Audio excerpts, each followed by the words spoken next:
எல்லாம் ஜீரோலேருந்து தான் ஆரம்பம். My bank balance literally zero. நான் ஹாஸ்டலில் ஸ்டே பண்ணுறேன். என்கிட்ட சொந்த வீடு கூட இல்லை.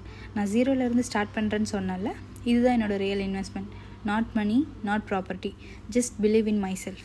ஃபர்ஸ்ட் ஸ்டெப், என் பிஸ்னஸ் ரெஜிஸ்ட்ரேஷன் பண்ணணும். அதுக்கு MSME ரெஜிஸ்ட்ரேஷன் தான் பண்ண போகிறேன்.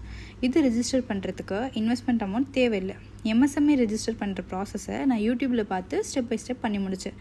Second step, marketing. அதுக்கு நான் யூஸ் பண்ண போகிற platform Insta and YouTube. Already இன்டீரியருக்கு இன்ஸ்டா பேஜ் ஓப்பன் பண்ணிட்டேன். இப்போது இ-காமர்ஸ் பிஸ்னஸ்க்கு பேஜ் ஓப்பன் பண்ண போகிறேன் கூடிய விரைவில். மார்க்கெட்டிங்கில் கன்சிஸ்டன்சி ரொம்ப முக்கியம். ஸோ பேஜில் ஆக்டிவாக இருக்கிறதுக்கு டெய்லி கண்டென்ட் போஸ்ட் பண்ண போகிறேன்.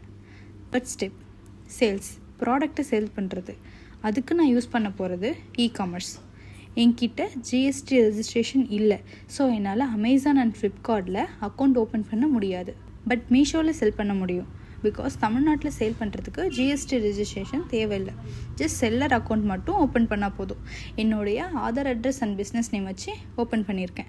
நெக்ஸ்ட் வீடியோவில் நான் என்ன ப்ராடக்ட் சூஸ் பண்ணியிருக்கேன் அண்ட் எங்கே ஹோல்சேலில் திங்ஸ் பர்ச்சேஸ் பண்ணுறது அண்ட் இன்ஸ்டாவில் எப்படி ஆக்டிவாக வச்சுக்க போகிறேன்றதை ஷேர் பண்ண போகிறேன். தேங்க்யூ.